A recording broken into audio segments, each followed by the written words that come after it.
Assalamualaikum warahmatullahi wabarakatuh. Kami dari kelompok 9 ingin mempresentasikan hasil dari proyek untuk PBL pada mata kuliah Sistem Informasi Akuntansi, yang dimana proyek kami yang berjudul Perancangan Sistem Informasi Akuntansi untuk Pengelolaan Rekap Pesanan pada PT Rahasa Jena Nusantara. Lalu selanjutnya dengan anggota kelompok saya yang terdiri dari 3 orang.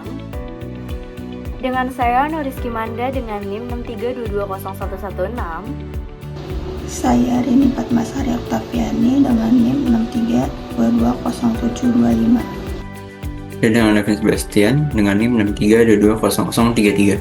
Secara umum, sistem informasi adalah serangkaian unsur atau komponen yang saling terhubung untuk mengumpulkan, menyimpan, memproses, dan mendistribusikan informasi sebagai dasar pengambilan keputusan. Sedangkan menurut Laudon tahun 2017, informasi adalah data yang telah diolah menjadi bentuk yang bermakna dan dapat dipahami oleh manusia. Sementara data merupakan fakta mentah yang belum diolah.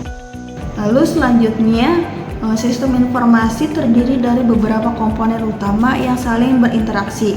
Yang pertama, perangkat keras atau hardware, yaitu komponen fisik seperti komputer, server, dan perangkat jaringan yang diperlukan untuk menjalankan sistem. Lalu yang kedua ada perangkat lunak atau software, yaitu program yang digunakan untuk mengolah data, termasuk aplikasi bisnis dan sistem operasi. Lalu yang ketiga ada data, yaitu informasi yang dikumpulkan dan diproses untuk menghasilkan output yang berguna bagi pengguna. Lalu yang keempat ada prosedur, yaitu langkah-langkah operasional yang diambil untuk mengelola data dan informasi. Lalu yang kelima ada manusia, yaitu pengguna yang berinteraksi dengan sistem termasuk pengembang, administrator, dan pengguna akhir. Lalu selanjutnya ada jenis-jenis sistem informasi, yang dimana berdasarkan fungsi dan penggunaannya sistem informasi dapat dibedakan menjadi beberapa jenis, yaitu yang pertama sistem informasi manajemen atau SIM yang digunakan untuk menyediakan laporan rutin kepada manajemen. Lalu yang kedua ada sistem pendukung keputusan atau DSS, yang dimana membantu mengambil keputusan dengan menyediakan analisis data yang mendalam. Lalu yang selanjutnya yang ketiga sistem informasi eksekutif atau EIS yang menyediakan akses cepat kepada eksekutif terhadap laporan kinerja perusahaan. Lalu yang terakhir keempat sistem pemrosesan transaksi atau TPS yang merekam data transaksi harian seperti penjualan produk. Lalu selanjutnya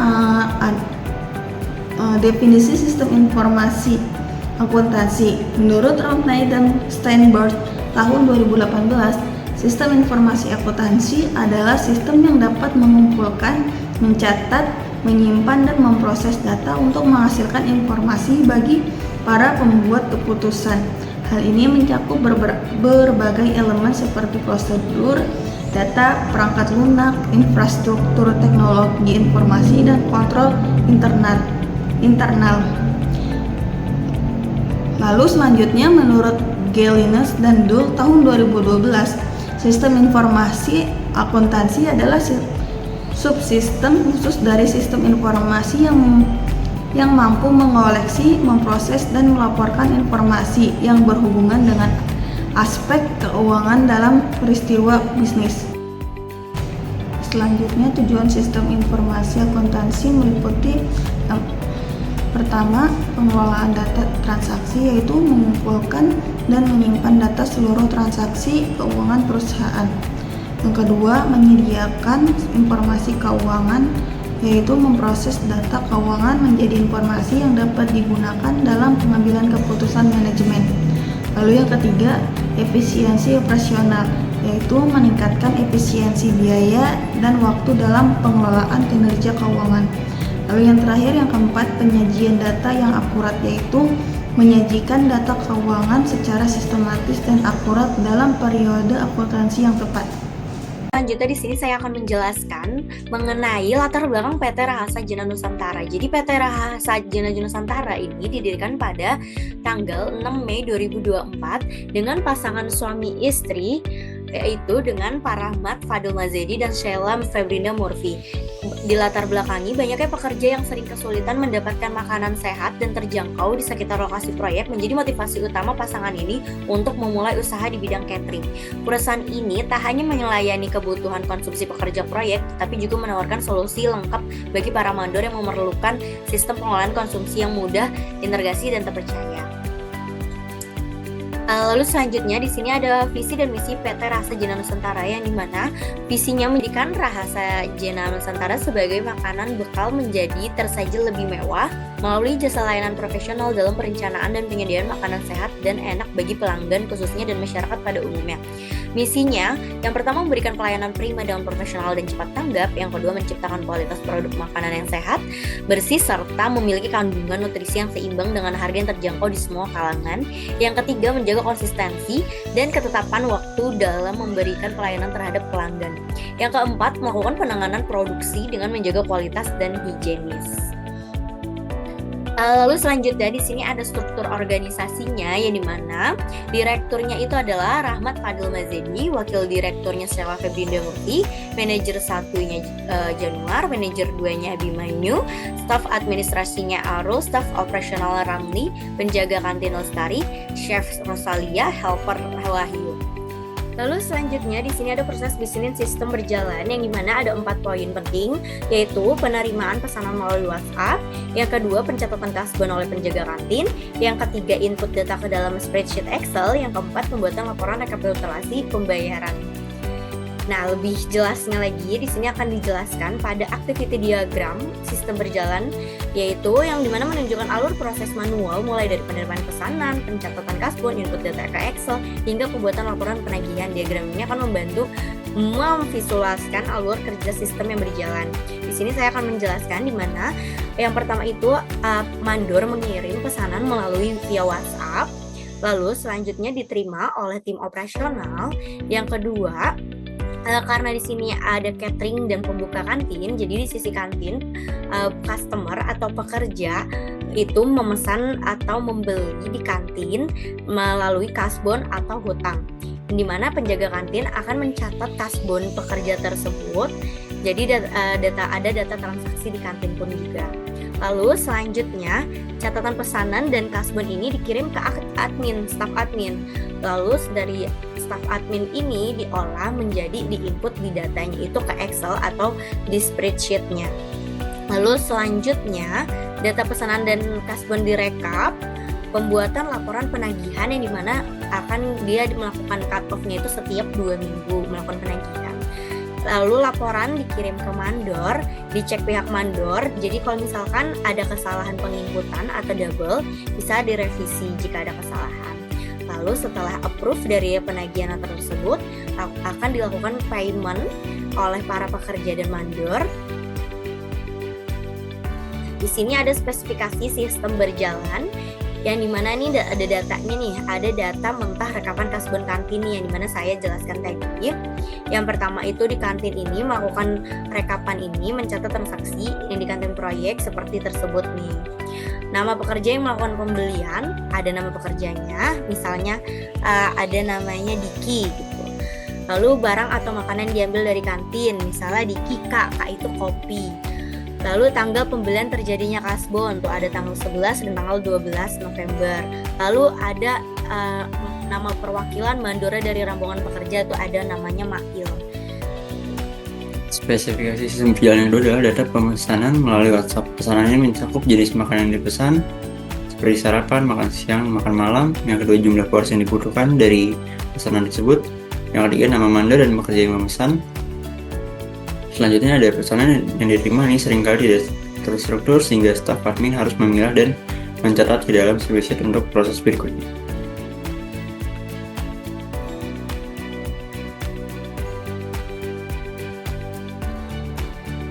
Yang ketiga adalah spreadsheet rekapan pesanan. Dokumen ini mencakup nama mandor per sheet, nama pekerja yang memesan, detail pesanannya seperti jenis makanan, jumlah porsi dan harga, dan informasi yang terkait seperti kas kebunan, bayaran, dan catatan lain. Dari dua spesifikasi sumber jalan sebelumnya, di spreadsheet rekapan pesanan ini tugas si admin perusahaan yang membuat. Jadi direkap ke dalam spreadsheet yang sudah disediakan oleh perusahaan. Lalu yang selanjutnya spesifikasi bentuk dokumen keluaran. Spreadsheet atau data yang sudah diterima oleh admin ini akan direkap ke dua jenis rekapan. Yang pertama, rekapan pesanan per mandor. Dokumen ini berisi data pesanan yang dirinci untuk setiap mandor yang secara terpisah. Informasi yang tercantum dalam dokumen ini mencakup nama mandor, daftar nama pekerja, detail pesanan, tanggal pesanan, dan setor pesanan.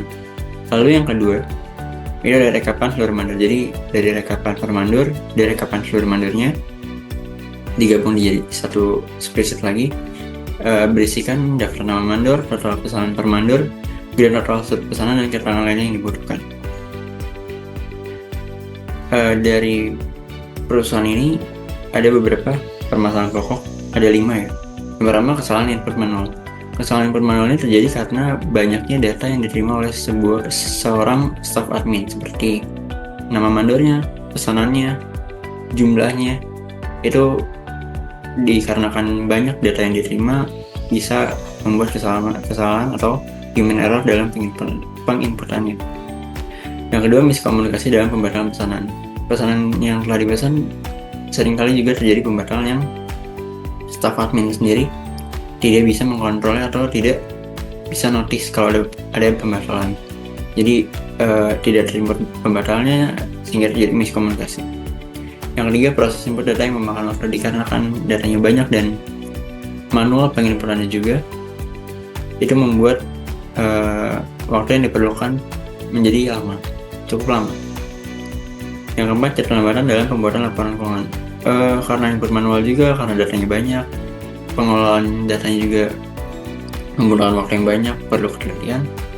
Ini membuat dampak terhadap laporan keuangan yang pembuatannya bisa melebihi target yang ditentukan, bisa seminggu atau 2 minggu dari target. Jadi laporan keuangan jadi terlambat atas data-data yang sudah banyak itu.